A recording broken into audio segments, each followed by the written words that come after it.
Hey guys, and welcome back to the Next Brave Step podcast. I am so excited that you are here, and today we are diving into a topic that can feel pretty heavy sometimes, but I'm hoping that after this episode, it will make you feel a little bit lighter and a lot more empowered.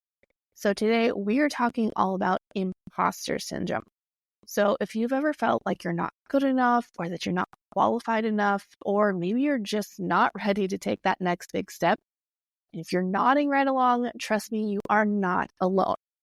This episode is just for you. So my mission today is to show you that imposter syndrome isn't a sign that you're not ready. It's actually a sign that you're growing.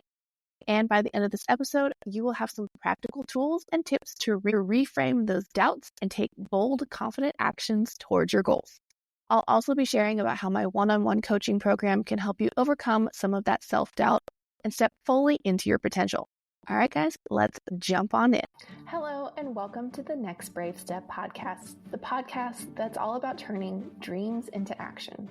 I'm your host, Chelsy Wise. Now, this podcast is more than just something to listen to while you fold laundry. Instead, imagine I'm inviting you to join me in my kitchen, a space for genuine and transformative conversations. Here, with the sunlight streaming through the windows, margaritas and homemade guac on the table, we're ready to dive into stories and strategies that don't just inspire you to think about a better life, but give you the tools, motivations to go out there and make it happen. So pull up a chair, let's talk like old friends, and together we'll navigate the journey from turning dreaming into doing, one brave step at a time. Your adventure towards making your dreams a reality starts right here. Okay, so I want to start off with a story that is very close to my heart. So after I got divorced, I started working at our city as an administrative assistant. So I was, taking payments for water bills, answering the phones, all that type of thing. And while the work was pretty easy, and I was so glad to have that steady income, another position within the city opened up, and this was the position for economic development. Now, at first, I did not even want to apply for this job because I was completely convinced that I was not qualified whatsoever, especially when I really looked at the potential competition for this job. It really felt impossible. It was me with no degree, no formal education, going up against a retired lawyer. So to make things even worse, I didn't even really know what economic development was. And when I asked around to people within the city and within the commission and even within the community, everyone seemed to have a different definition for what economic development was. And the job description was pretty vague as well. But still, there was something that I just could not ignore. It was this opportunity. And I saw this gap within the city, and I really believed that I could fill that gap.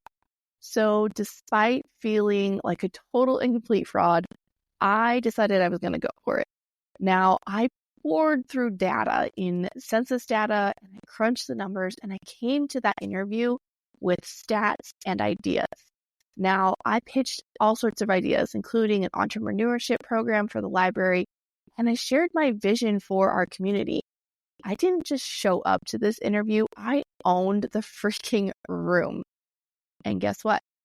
I got the job. But here's the kicker. In my first statewide economic development conference, I realized something that kind of blew my mind. It turns out that nobody really has a solid definition for what economic development really is, and everyone is kind of just making it up. Now, that experience taught me something huge. You do not have to have all of the answers to show up and to make a difference. Now, while city politics were not ultimately my jam, the lessons that I learned here are something that I carry on through everything that I do, even now with this podcast. Okay, so let's talk a little bit more about what imposter syndrome is and why does it show up, especially for high achievers just like you. So imposter syndrome is this persistent fear of being exposed as a fraud. And even when there's plenty of evidence to prove otherwise, it's that little voice inside of our head that says you're never going to be good enough. They're going to find out that you don't belong here. And it is terrifying. So here's why it is just this common thing among high achievers. So the more that you accomplish, the more you push yourself into new and unfamiliar territory, right? And that discomfort you feel is actually the sign of growth. It's your brain is simply reacting to something new, saying, whoa, whoa, whoa, this is unfamiliar. But unfamiliar doesn't mean that you're not capable. It just means you haven't done it before. So imposter syndrome can manifest in a couple different ways. And I want to talk about 3 different ways.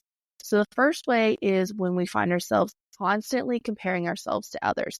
This happens all the time on social media. You'll be scrolling through and looking at other people's businesses or other people's lives and just, feeling like you don't fit in, you don't match into this nice, neat box that everybody else seems to. Now, another way that this can manifest is in attributing your success to some external factors. Like it was just luck. And, it was just a fluke that, I got the job the one time, or that, this worked out. I'm not actually, capable of doing it again. Instead of it was actually all of your hard work that made it pay off, right? Now, the last thing that imposter syndrome manifests in is feeling like you have to be perfect in order to be worthy. Now, this is something that a lot of women that I coach definitely feel. They feel all 3 of them, but this one is kind of sneaky and it really, really, really can creep up on you. But here's the thing. Even the most successful people battle imposter syndrome. People like Jenna Kutcher, Amy Porterfield, Mel Robbins, and Jasmine Star have all openly shared how they have struggled with self-doubt. And if they can move through it, so can you. Okay, so let's go over how you can actually overcome imposter syndrome. Now, I want to be pretty honest with you. I don't think it's ever going to be something that you tackle once and you never deal with. If you are continuing to push yourself and grow, you're going to come up against this block sometime in the future, and that's okay. So let's go ahead and talk about 5 ways that we can combat it and, get over this block over and over again. So the first one is to reframe that feeling. So instead of seeing imposter syndrome as this big red flag, you want to reframe it as a sign that you're growing. Think of it like going to the gym. That discomfort that you feel when you're lifting weights, that's a sign that your muscles are getting stronger, and it's the same for your confidence, right? Now, the second way that we can overcome imposter syndrome is by replacing negative self-talk. So when you catch yourself thinking, I'm never going to be good enough, I want you to pause and challenge that thought. Ask yourself, what evidence do I have that is true? And then replace it with something more empowering, like I'm learning, I'm growing, and that is enough right now. So first one, reframe that feeling. And the second one is to replace that negative self-talk. All right, on to our third one is to keep a wins journal. So what is a wins journal? Basically, every day you want to write down at least one thing, one win, no matter how big or how small. So when that self-doubt starts to creep in, you can revisit all of those lists of things that you have written down and really show yourself how far that you've come. Okay, number 4 is to focus on service, not perfection. So when we're doing this, we really want to try to shift our focus from trying to be perfect and have everything all lined up to simply serving others. And we can do this by asking ourselves a really important question. And this question is, how can I make an impact? Now, this statement really takes that pressure off and puts the spotlight on what truly matters, how to serve others instead of putting the spotlight on yourself. And number 5, take the brave step. This is the best way to silence imposter syndrome, is to just take action. Start before you feel ready, because remember, confidence does not come before you act. It grows because you act. Okay, so if you're listening to this and you're thinking, I kind of like this, but I feel like I need a little bit more, I got you covered. Now, I have something for you, and this is my one-on-one coaching program.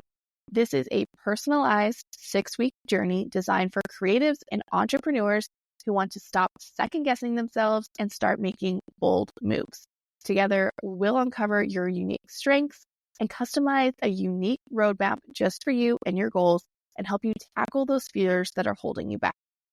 Each week, we will meet for 60 minutes and dive deep into your challenges and map out actionable solutions. You will also get resources, exercise, and personalized support to keep that momentum going in between sessions. So if this sounds like your next brave step, you can visit chelseawise.com/coaching to learn more. We will also have all of the links down below in our show notes. Now, there are some limited spots available, especially for Black Friday right around the corner, and there are some amazing discounts happening right now. So if you're listening to this episode as it airs, you'll want to jump over there right away. Again, that is chelseawise.com. You'll also find the links down below in the show notes. All right, here is your challenge for the day. I want you to write down 3 reasons why you are ready to take your next brave step. Remind yourself of your unique strengths and how they make you valuable. If you're ready to stop second-guessing yourself and start stepping boldly into your potential, check out my one-on-one coaching program at chelseawise.com/coaching. Remember, imposter syndrome does not mean that you are not ready. It means that you care, and the world needs what only you can offer. Believe in yourself because I already do. Thank you so much for tuning in to the Next Brave Step podcast. Next week, we will be diving into some practical tips that you can use to help you feel more confident as a creative business owner. Until then, keep taking those brave steps. You got this. That wraps up today's episode of The Next Brave Step. I've truly enjoyed having you join me on this journey. Here at The Next Brave Step, we don't just talk about our dreams, we take bold actions towards them every day. Stay connected by hitting that subscribe button and dive even deeper with us by becoming part of the Next Brave Step Insiders group on Facebook. Let the insights and energy from today's conversation ignite your next brave step forward. Remember, every small step is a vital part of your incredible journey. So get out there and take that next step forward. You're never alone. I'll be right here cheering you on. I'll see you in the next episode.